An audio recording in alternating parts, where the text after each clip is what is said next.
નમસ્કાર વિદ્યાર્થી મિત્રો, વેટ ડિજિટલ એજ્યુકેશનમાં હું પરેશ વિરડિયા આપ સર્વે મિત્રોનું હાર્દિક સ્વાગત કરું છું। મિત્રો, આજે આપણે જોવાના છે ધોરણ 9 વિષય સામાજિક વિજ્ઞાન, જેમના ખૂબ જ મહત્વનો પાઠ એટલે કે પાઠ 8, જેમનું આજે આપણે સંપૂર્ણ સ્વાધ્યાય સોલ્યુશનની ચર્ચા કરવાના છીએ। જો મિત્રો આપણે પાઠ એમની ચર્ચા કરી ચૂક્યા છીએ, એ ના જોયા હોય તો પ્લેલિસ્ટમાં જઈને જોઈ લેજો। આજે આપણે મહત્વનો એક બંધારણનો પાઠ છે, એ પાઠની આપણે અહીંયા શું ચર્ચા કરવાના છીએ તો કે એમના સ્વાધ્યાયના સોલ્યુશનની ચર્ચા કરીશું। તો ચાલો વાત કરીએ।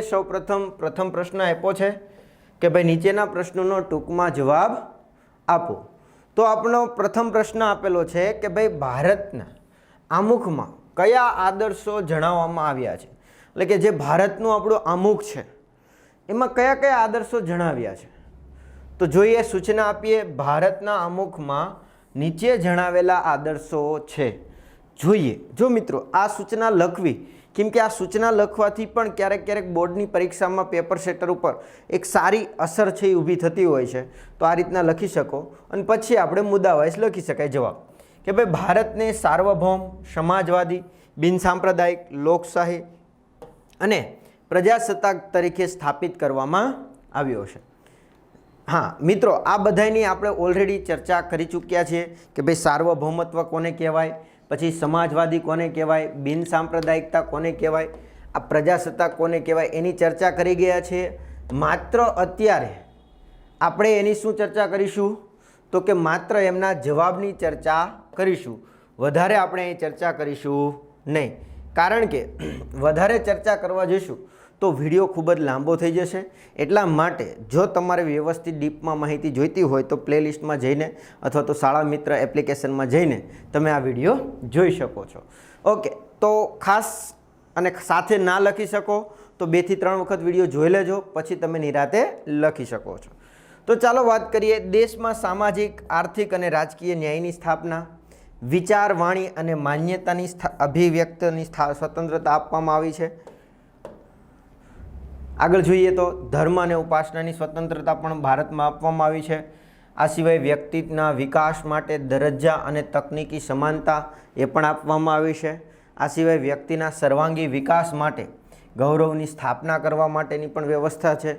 આ સિવાય ભારતની રાષ્ટ્રીય એકતા અને અખંડિતતા સુદૃઢ કરે એવી બંધુત્વ ભાવના પણ વિકસાવી જોઈએ।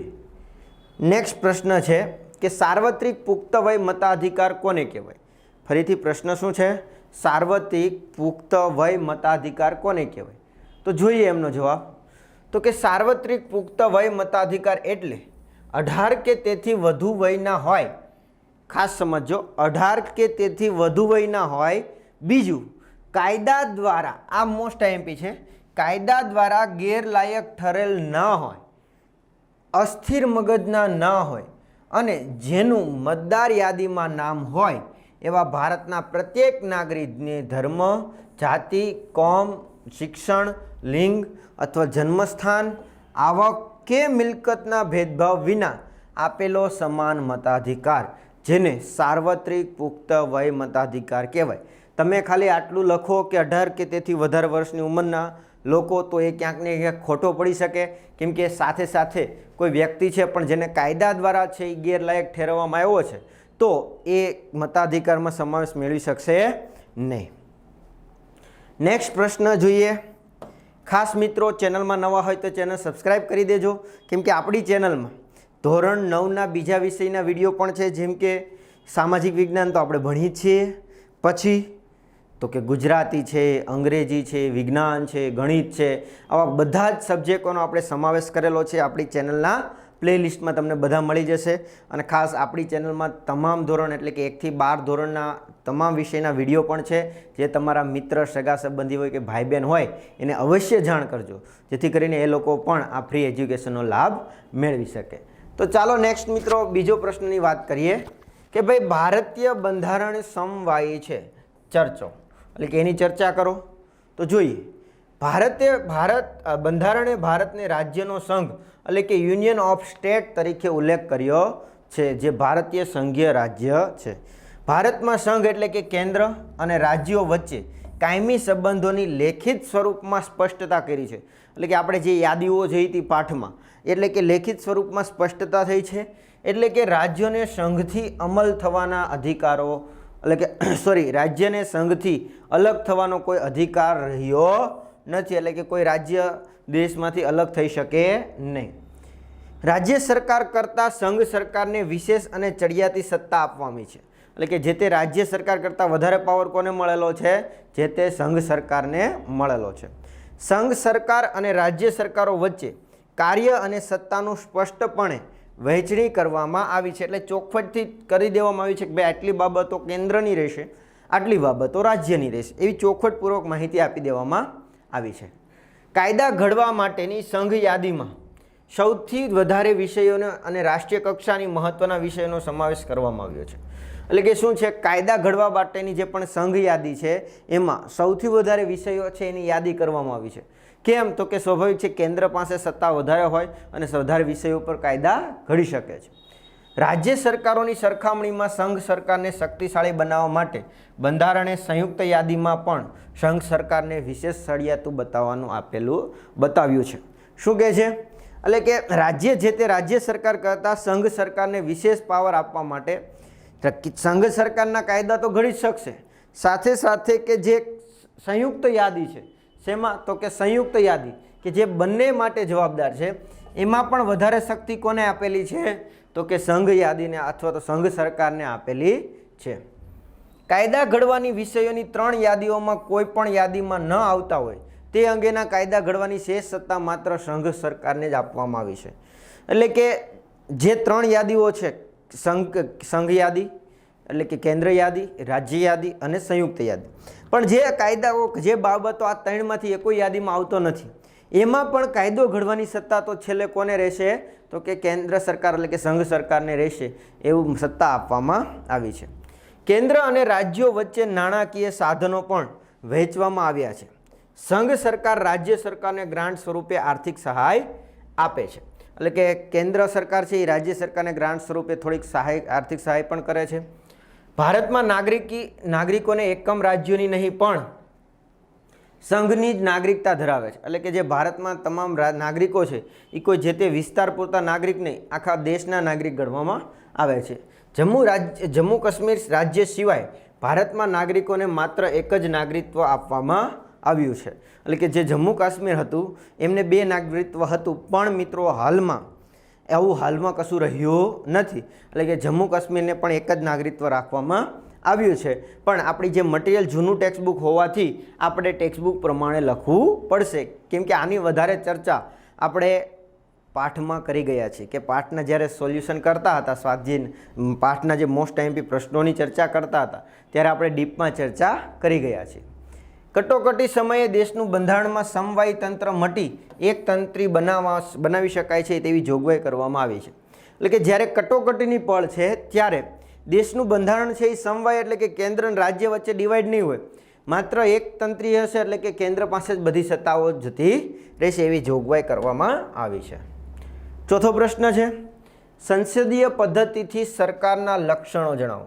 એટલે કે જે સંસદીય પદ્ધતિની છે એ સરકારના લક્ષણો શું છે એની માહિતી આપીએ.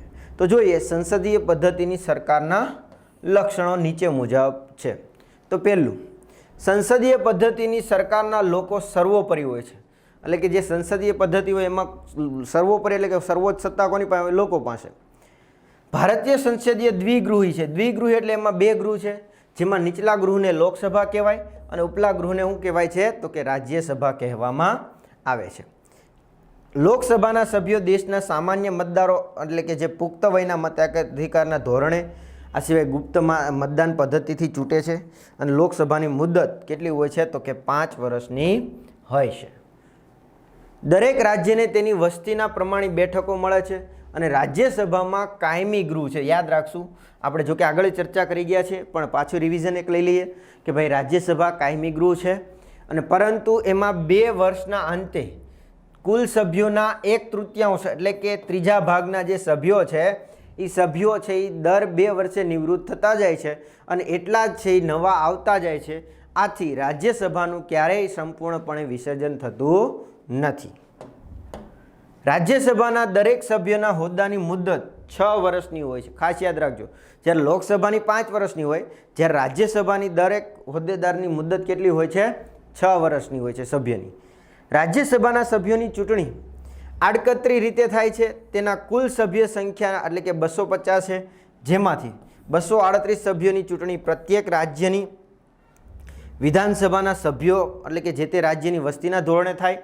જે રીતના અલગ અલગ રાજ્યને વસ્તી પ્રમાણે સીટો વહેંચવામાં આવી હોય, જેમ કે ગુજરાતમાં કેટલી છે? લોકસભામાં 26 છે અને રાજ્યસભાની 11 છે. એટલે કે વસ્તી પ્રમાણે છે એ ફેરફાર થતો. જ્યારે ઉત્તર પ્રદેશમાં સૌથી વધારે છે, એટલે કે ત્યાં વસ્તી વધારે છે તો વધારે સીટો હશે.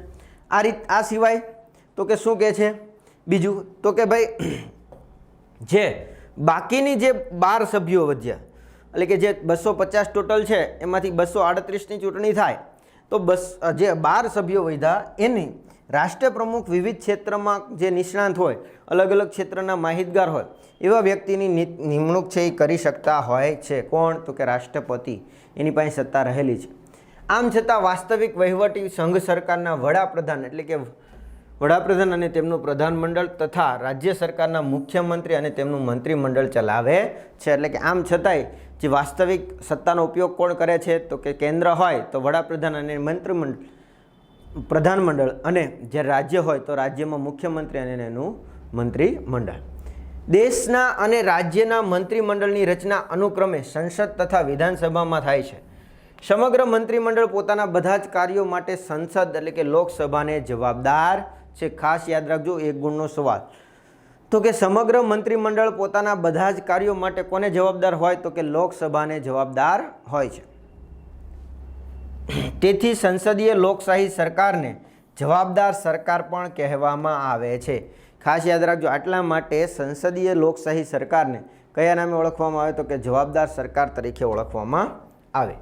સંસદીય લોકશાહીમાં સંસદ મંત્રીમંડળ અને રાષ્ટ્રીય પ્રમુખને રાજીનામું આપવાની ફરજ પાડી શકે છે. એટલે કે જે સંસદીય લોકશાહી હોય એમાં સંસદ છે એ મંત્રીમંડળને અને રાષ્ટ્રીય પ્રમુખને પણ રાજીનામું આપવાની ફરજ પાડી શકતી હોય. આમ સંસદીય પદ્ધતિની સરકારમાં રાજકીય સત્તાના સ્ત્રોતો પ્રજાને ચૂંટેલી સંસદ પાસે જ હોય છે. એટલે આમ જોવા જઈએ તો જે સત્તા છે એનો આખરી ઓપ તો કોની પાસે હોય છે? તો કે પ્રજા પાસે જ હોય છે. 5મો સવાલ, એકીકૃત ન્યાયતંત્ર એટલે શું? તો જોઈએ એમનો જવાબ. તો કે બંધારણમાં સમગ્ર દેશ માટે સળંગ, સુગ્રંથિત, સ્વતંત્ર, નિષ્પક્ષ અને એકસૂત્રીય ન્યાયતંત્રની જોગવાઈ કરવામાં આવી છે. એટલે કે જે બંધારણમાં છે એમાં સમગ્ર દેશ માટે સળંગ, સુગ્રથિત, સ્વતંત્ર, નિષ્પક્ષ અને એકીસૂત્ર ન્યાયતંત્રની જોગવાઈ કરવામાં આવી છે. ભારતીય સમવાયી કેન્દ્રમાં સર્વોચ્ચ અદાલત છે, એટલે કે મુખ્ય સર્વોચ્ચ અદાલત છે, સુપ્રીમ કોર્ટ જેને કહીએ, જેનું સ્થાન કેવું છે? સૌથી ઊંચું છે. ત્યારબાદ અનુક્રમે રાજ્યની વડી અદાલત એટલે કે હાઈકોર્ટ આવે, ત્યારબાદ જિલ્લાની અદાલતો, તાલુકા અદાલત જેને તાબાની અદાલતોનું પણ સ્થાન મળેલું છે. આમ આપણા દેશમાં સળંગ એકીસૂત્ર ન્યાયતંત્ર જોવા મળે છે. સર્વોચ્ચ અદાલતના ચુકાદામાં ભારતની તમામ અદાલતો માટે બંધન કરતા છે. એટલે કે કોઈ કેસ હોય, કાયદો હોય, કેસ ઉપર ચુકાદો છે એ સર્વોચ્ચ અદાલત આપેલો છે, તો એનો માન્ય ચુકાદો ક્યાં રાખવો પડશે? તો કે બધી અદાલતોએ માન્ય રાખવો પડશે. સંઘ સરકાર અને રાજ્ય સરકાર વચ્ચે પણ બંધારણીય બાબતો કે કાયદાના અર્થઘટન અંગે વિવાદ સર્જાય તો તેનો ઉકેલ લાવવાની સત્તા સર્વોચ્ચ અદાલત ધરાવે છે. એટલે કે કેન્દ્ર અને રાજ્ય સરકાર વચ્ચે જો કાંઈ કાયદા બાબતે વિખવાદ થાય તો એમાં ઉકેલ લાવવાની સત્તા કોની પાસે છે? તો કે સર્વોચ્ચ અદાલત પાસે રહેલી છે. સર્વોચ્ચ અદાલત દેશની તમામ અદાલતો પર નિયંત્રણ, દેખરેખ અને માર્ગદર્શનનો અધિકાર ધરાવે છે. એટલે કે નિયંત્રણ કરી શકે છે, દેખરેખ રાખી શકે, માર્ગદર્શન આપી શકે. ભારતનું ન્યાયતંત્ર કારોબારીથી સ્વતંત્ર છે, જે નાગરિકોના મૂળભૂત હકોનું શું કરે છે? રક્ષણ કરે છે.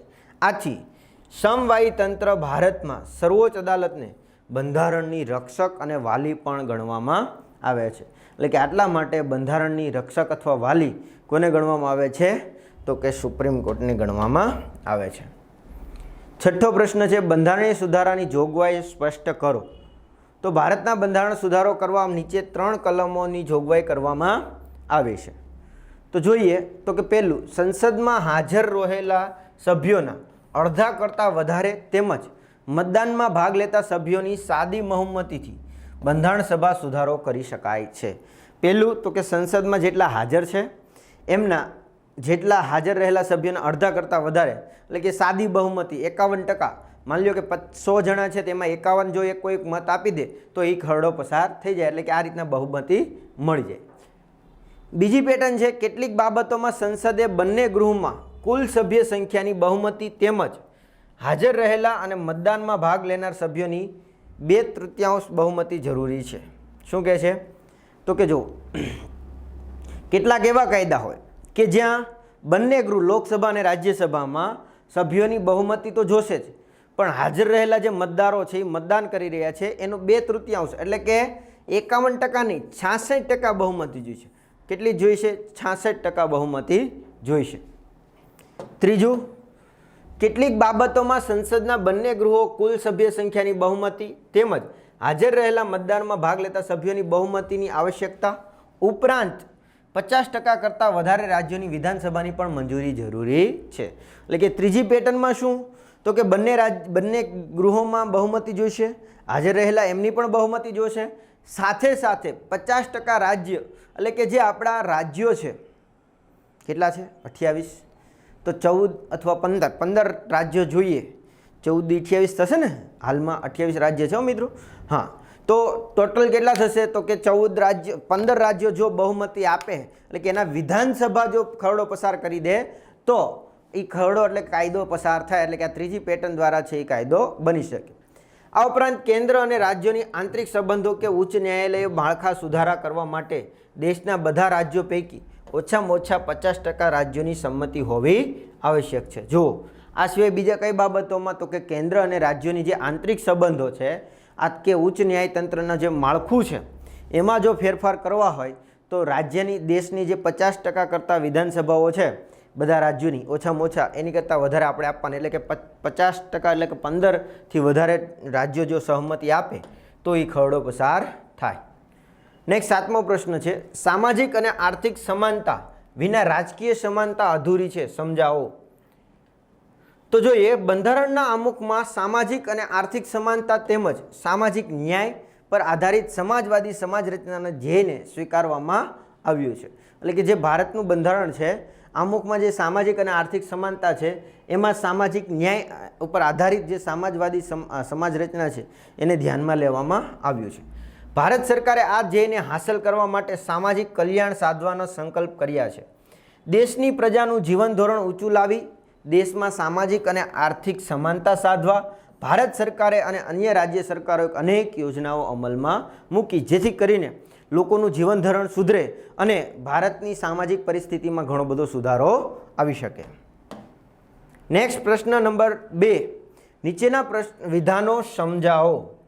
તો જોઈએ પહેલા આમુખ ભારતીય બંધારણનો અર્ક છે, સમજાવો. તો ચાલો જોઈએ મિત્રો કે કોઈ પણ કાયદાના ઘડતરમાં કાયદાને સંપૂર્ણ સમજવામાં કે તેના અર્થઘટન કરવા માટે આમુખ છે એ શું કરે છે? માર્ગદર્શન કરે છે, એટલે કે રસ્તો સીંધે છે.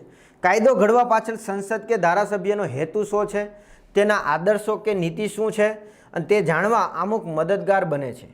કયા પ્રકારની મુશ્કેલીઓ નિવારવા માટે કાયદો ઘડવામાં આવી રહ્યો છે તેના નિર્દેશ આપવા માટે પણ આમુખમાંથી જાણી શકાય છે. આમ આમુખ સમગ્ર બંધારણનું હાર્દ રજૂ કરતું હોવાથી તેને ભારતીય બંધારણના અર્થ માનવામાં આવે છે, એટલે અર્ક માનવામાં આવે છે, એટલે મુખ્ય સારાંશ માનવામાં આવે છે એમ કહી શકાય. નેક્સ્ટ બીજો પ્રશ્ન જોઈએ.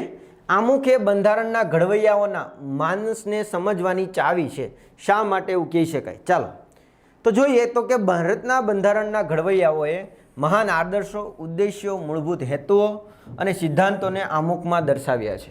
એટલે કે કઈ કઈ બાબતો? તો કે આદર્શો, ઉદ્દેશ્યો, મૂળભૂત હેતુઓ, જેના સિદ્ધાંતો છે એ બધા આમુખમાં બતાવવામાં આવ્યા છે.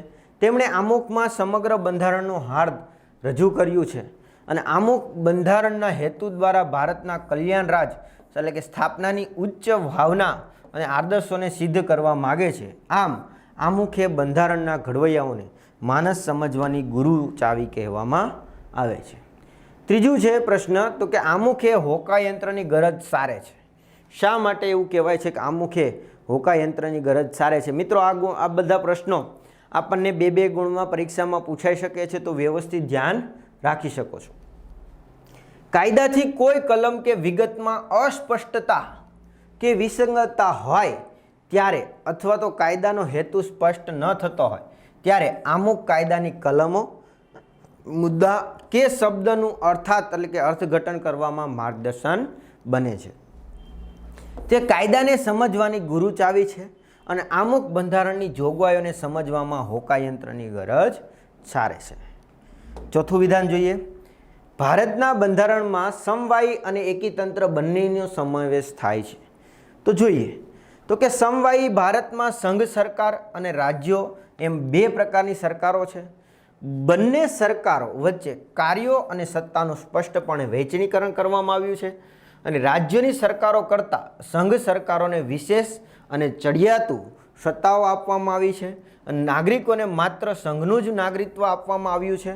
જ્યારે બંધારણમાં સમગ્ર દેશ માટે એકી સૂત્ર ન્યાયતંત્રની જોગવાઈ કરવામાં આવી છે અને આ બધી બાબતોને આધારે બંધારણ સમવાયી છે એવી માહિતી આપણે સ્પષ્ટ કરી શકીએ છીએ. મિત્રો, હજી કહું છું, આપણે આમને ડીપમાં શબ્દ અથવા સચિત્ર સાથે માહિતી જોઈ ચૂક્યા છીએ. એટલા માટે અત્યારે માત્ર આપણે શું કરીએ છીએ, એમની પ્રશ્નના જવાબની ચર્ચા કરીએ છીએ. જો તમારે ત્યાં વધારે જોઈતી હોય તો તમે પ્લેલિસ્ટમાં જઈને વધારે માહિતી મેળવી શકો છો. આગળ વાત કરીએ. આમ છતાં કેન્દ્ર રાજ્યમાં એક સમગ્ર દેશમાં બંધારણીય કટોકટીની પરિસ્થિતિ સર્જાય ત્યારે બધી સત્તા સંઘ અથવા તો કેન્દ્રને અને રાષ્ટ્ર પ્રમુખને સોંપવામાં આવે છે અને આ સમયે ભારતનું બંધારણ સમવાયી મટીને શું બની જાય છે, તો કે એકીતંત્ર બની જાય છે. આમ ભારતના બંધારણમાં સમવાયી અને એકીતંત્ર સરકાર એમ બંનેનો સમન્વય જોવા મળે છે. નેક્સ્ટ 5મો પ્રશ્ન. ભારત એ બિન સાંપ્રદાયિક રાજ્ય છે. ખૂબ જ મહત્વનો પ્રશ્ન, ધ્યાન રાખશું. તો જોઈએ કે ભારતમાં ધર્મ, જાતિ કે પંથના ભેદભાવ વિના બધા નાગરિકોને સમાન અધિકારો આપવામાં આવ્યા છે. અલગ અલગ જાતિ, જ્ઞાતિ, પંથને આધારે એને ભેદભાવ કર્યા વિના બધાને એક સમાન નાગરિક ગણવામાં આવે છે. ભારતના બધા નાગરિકોને ધાર્મિક સ્વતંત્રતાનો મૂળભૂત હક આપવામાં આવ્યો છે. ભારત સરકાર કોઈ પણ પંથ કે ધર્મને વરેલી નથી અને રાજ્ય બધા ધર્મોને સમાન ગણે છે. રાજ્યની નજરમાં ધર્મ કે કારણ કોઈ ઊંચું કે નીચું નથી અને દરેક પોતપોતાના પસંદગી પ્રમાણે ધર્મ પાળવાની છૂટ આપવામાં આવે છે.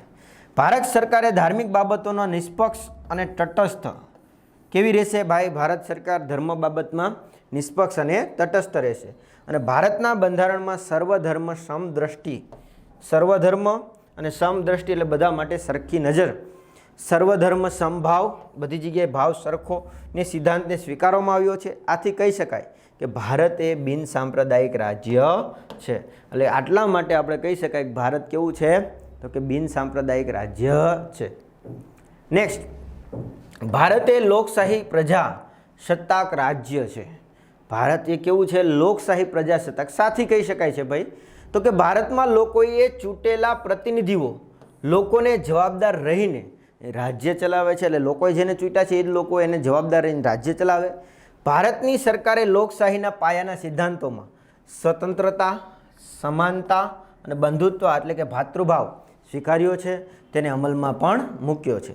આ ઉપરાંત સાર્વત્રિક પુખ્ત વય મતાધિકાર એ પણ આપવામાં આવ્યું છે. 18 કે 18થી વધારે વર્ષ હોય એ લોકો મતદાન કરી શકે. આ સિવાય મૂળભૂત હકોની જાહેરાત એટલે કે ફંડામેન્ટલ રાઇટ્સ. આ સિવાય રાજ્યનીતિના માર્ગદર્શક સિદ્ધાંતોનો ઉલ્લેખ એટલે કે DPSP. સંસદ અને ધારાસભાઓએ વિશિષ્ટ સત્તાઓ, સ્વતંત્ર ન્યાયતંત્રની વ્યવસ્થા, સ્વાયત્ત ચૂંટણી પંચ વગેરે જોગવાઈઓ ભારતને લોકશાહી રાજ્ય જાહેર કરે છે. એટલે કે આ બધી બાબતો છે એ ભારતને લોકશાહી રાજ્ય બનાવે છે.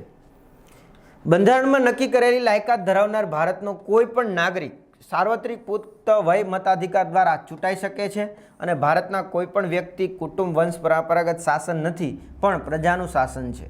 એટલે કે કોઈ પણ વ્યક્તિ મતદાન કરી શકે છે, ચૂંટાઈ શકે છે અને અહીંયા વંશ પરંપરાગત છે નહીં. એટલે કે કોઈ છોકરો છે, રાષ્ટ્રપતિનો છોકરો જ રાષ્ટ્રપતિ બને એવી કોઈ માહિતી અહીંયા છે નહીં. ભારતના પ્રજા દ્વારા ચૂંટાયેલા પ્રતિનિધિઓ જ સરકાર ચલાવે છે. એટલે કે ભારતના લોકો જે પણ લોકોને ચૂંટશે એ જ લોકો પ્રતિનિધિત્વ ચલાવે છે. તેમજ રાજ્યના વડાઓ હોદ્દાઓ ભોગવે છે અને ભારતના રાષ્ટ્રપ્રમુખ હોદ્દાનો વંશ પરંપરાગત નથી, પરંતુ ભારતની પ્રજા ચૂંટણી દ્વારા કોઈપણ સરકારને પદભ્રષ્ટ કરી નવી સરકાર રચવાની સાર્વભૌમત્વ સત્તા પણ ધરાવે છે. તેથી એ લોકશાહી પ્રજાસત્તાક રાજ્ય કહી શકાય. નેક્સ્ટ 7મો પ્રશ્ન છે, ભારત એક અખંડ અને અવિભાજ્ય સંઘ રાજ્ય છે, શા માટે કહી શકાય? તો જોઈએ જવાબ. તો કે ભારતના બંધારણે ભારતને રાજ્યનો સંઘ એટલે કે યુનિયન ઓફ સ્ટેટ તરીકે દર્શાવ્યો છે. જ્યારે ભારતમાં કુલ 29 રાજ્યો, જો કે હાલમાં કેટલા છે 28 રાજ્યો અને રાષ્ટ્રીય રાજધાની એટલે કે પ્રદેશ અહીંયા કેટલા છે 9. ઓકે, કેન્દ્ર શાસિત પ્રદેશો છે. જ્યારે સંઘ દ્વારા ભારતમાં સંઘ એટલે કે કેન્દ્ર અને એકમ રાજ્યો વચ્ચે ક્યારેય પણ બદલી ન શકાય એવા કાયમી સંબંધો છે એ લેખિત સ્વરૂપે બંધારણમાં સ્પષ્ટ કરવામાં આવ્યા છે. એટલે લેખિત સ્વરૂપે માહિતી આપી છે, જેમાં સંઘના એકમ રાજ્યોની સંઘમાંથી સ્વતંત્ર થવાના અધિકારો ધરાવતા નથી. આથી કહી શકાય કે ભારત એક અખંડ અને અવિભાજ્ય અંગ ગણવામાં આવે છે. 8મો પ્રશ્ન જોઈએ, ભારતનું બંધારણ વિશ્વનું સૌથી વધુ વિગતવાર અને વિસ્તૃત લેખિત દસ્તાવેજ છે, જણાવો. તો જોઈએ એમાં જવાબ. તો કે ભારતમાં કુલ 22 ભાગ છે, 461 છે એ અનુચ્છેદો અને 12 પરિશિષ્ટો એટલે કે અનુસૂચિઓ છે. બંધારણમાં સંઘ અને રાજ્યોની શાસન વ્યવસ્થા અને તેમના આંતરિક સંબંધોને નાગરિક મૂળભૂત હકો અને ફરજો, રાજ્યનીતિના માર્ગદર્શક સિદ્ધાંતો, પછી ન્યાયતંત્રનું સ્વતંત્ર માળખું, ચૂંટણીઓ, લઘુમતીઓ, પછાત વર્ગ અને જાતિઓ તેમજ વંચિત સમૂહને ઉત્કર્ષણ માટેની જોગવાઈઓ, આ સિવાય કટોકટીની પરિસ્થિતિ માટેની જોગવાઈ વગેરે બાબતનો સમાવેશ આપણા બંધારણમાં કરવામાં આવ્યો છે. આથી કહી શકાય કે ભારતનું બંધારણ વિશ્વનું સૌથી વધુ વિગતવાર લેખિત બંધારણ છે અથવા દસ્તાવેજ છે. નેક્સ્ટ પ્રશ્ન નંબર 3, નીચેના પારિભાષિક શબ્દો સમજાવો. તો જોઈએ, બેવડું નાગરિકત્વ કોને કહેવાય? તો કે બેવડું નાગરિકત્વ એટલે 2 પ્રકારનું નાગરિકત્વ. સમવાયી તંત્ર શાસન વ્યવસ્થામાં નાગરિકોને બેવડું નાગરિકત્વ ધરાવે છે. જેમ કે યુએસએમાં સમવાયી શાસન વ્યવસ્થા છે, તો ત્યાં કેવું છે બેવડું નાગરિકત્વ છે. તેથી ત્યાં દરેક નાગરિકને બેવડું નાગરિકત્વ ધરાવે છે. એક યુએસએનું અને બીજું જે તે પોતે જે તે રાજ્યમાં રહેતું હોય એનું બેવડું નાગરિકત્વ છે. જ્યારે ભારતમાં એકવડું નાગરિકત્વ છે.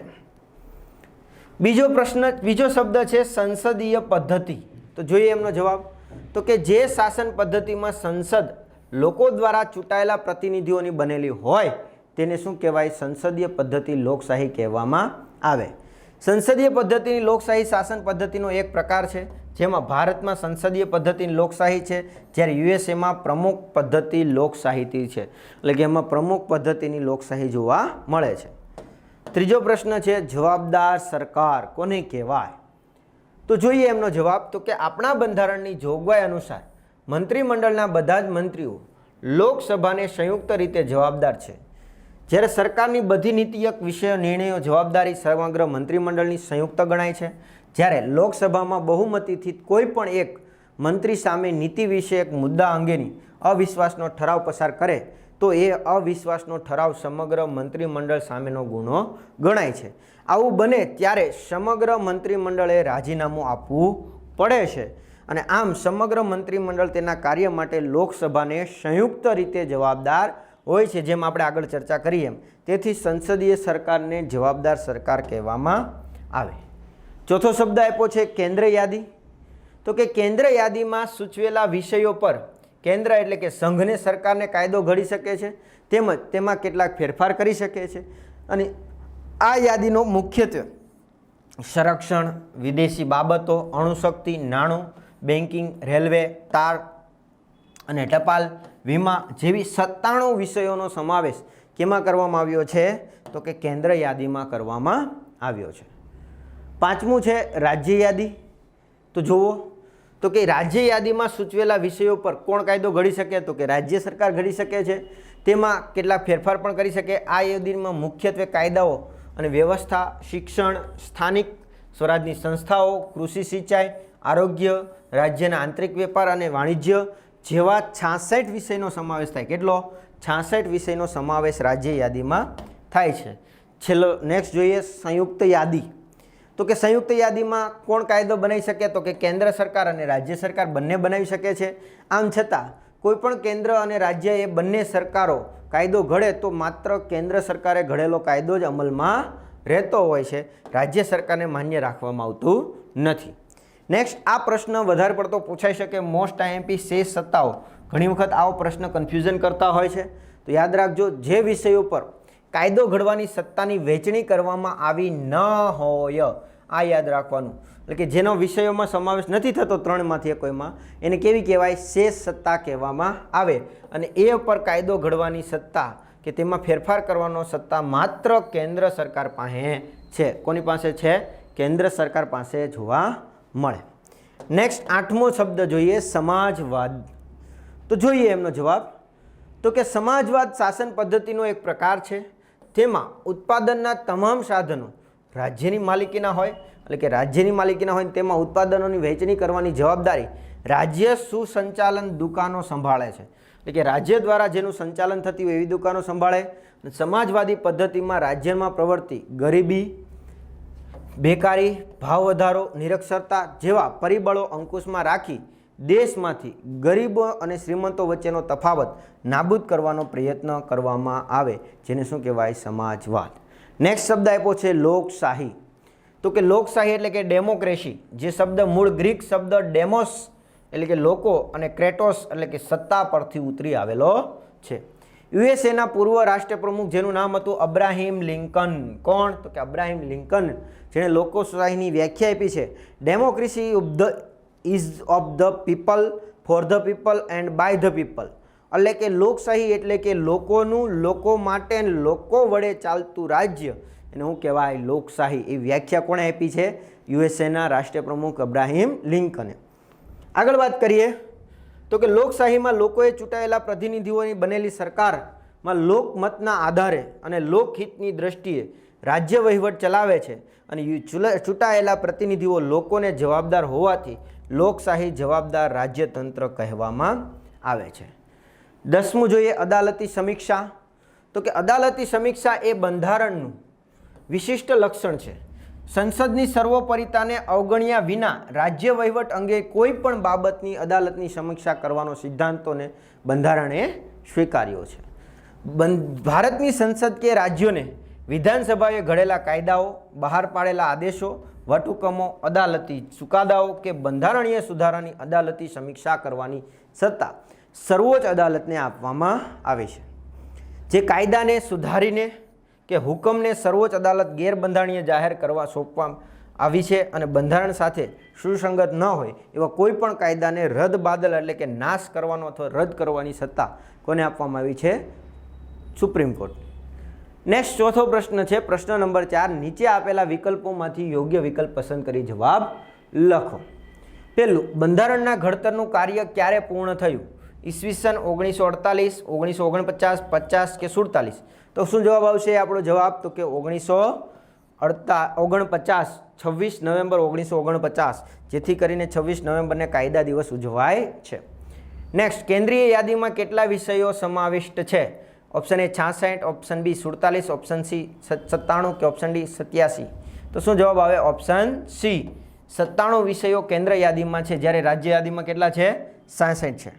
અને નવા પ્રમાણે 51 છે, 47 આમ જોવા જઈએ તો સંયુક્ત યાદીમાં, બાકી 51 કહી શકાય. ભારતના બંધારણમાં કુલ કેટલી અનુચ્છેદો અને પરિશિષ્ટો છે? તો કે 285 અને 11, 395 અને 12, 495 અને 13 અને 400, 345 અને 8. તો જવાબ તો કોઈ સુસંગત હાલમાં છે નહીં, પણ આપણા આમાં જવાબ છે એમાં આપ્યો છે કે જ્યારે ભારતનું બંધારણ લાગુ પડ્યું ત્યારે કેટલી હતી? 395 અને 12 અનુસૂચિ હતી. એટલે આ રીતના આપણે છે કે અનુચ્છેદ 395 અને 12 અનુસૂચિ, એટલે કે જવાબ ઓપ્શન બી આપણો સાચો જવાબ આવશે. ચોથો જોઈએ, ભારતીય બંધારણમાં અધ્યક્ષનું નામ આપો ભાઈ. ભારતીય બંધારણ સભાના અધ્યક્ષ કોણ હતા? Option A Kanaiyalal Munshi, option B Rajendra Prasad, option C Shyama Prasad Mukherjee અને ઓપ્શન ડી સરદાર પટેલ. તો કોણ આવે જવાબ મિત્રો? ઓપ્શન બી રાજેન્દ્ર પ્રસાદ, ડૉક્ટર રાજેન્દ્ર પ્રસાદ, જે આપણા ભારતના પ્રથમ રાષ્ટ્રપતિ રહી ચૂક્યા હતા. પાંચમો સવાલ, ભારતનું બંધારણ ક્યારે અમલમાં આવ્યું? જો અમલમાં પૂછ્યું છે, પૂરું થયું આગળ આપણે જોયું, અહીં 26 નવેમ્બર 1949, 26 જાન્યુઆરી 1950, 15 ઓગસ્ટ 1947 કે 9 ડિસેમ્બર 1946. સરસ મજાની ચારેય તારીખો આપણે આવી ગઈ છે. જુઓ જવાબ આપણો શું છે પહેલાં એ કહી દો. તો કે ઓપ્શન બી 26 જાન્યુઆરી 1950. એટલા માટે 26 જાન્યુઆરી આપણે પ્રજાસત્તાક દિવસ ઉજવીએ છીએ. રેડી? પણ 26 નવેમ્બરે બંધારણ પૂરું થયું. તો યાદ રાખવાનું, બંધારણ પૂર્ણ પૂછાય તો ક્યારે? 26 નવેમ્બર 1949. 26 જાન્યુઆરી લાગુ પડ્યું. 15 ઓગસ્ટે સ્વતંત્રતા એટલે કે આપણે આઝાદી મળી, એટલા માટે 15 ઓગસ્ટને સ્વતંત્ર દિવસ ઉજવીએ છીએ. અને 9 ડિસેમ્બરે બંધારણની શરૂઆત થઈ. આ યાદ રાખજો, બંધારણ ઘડવાની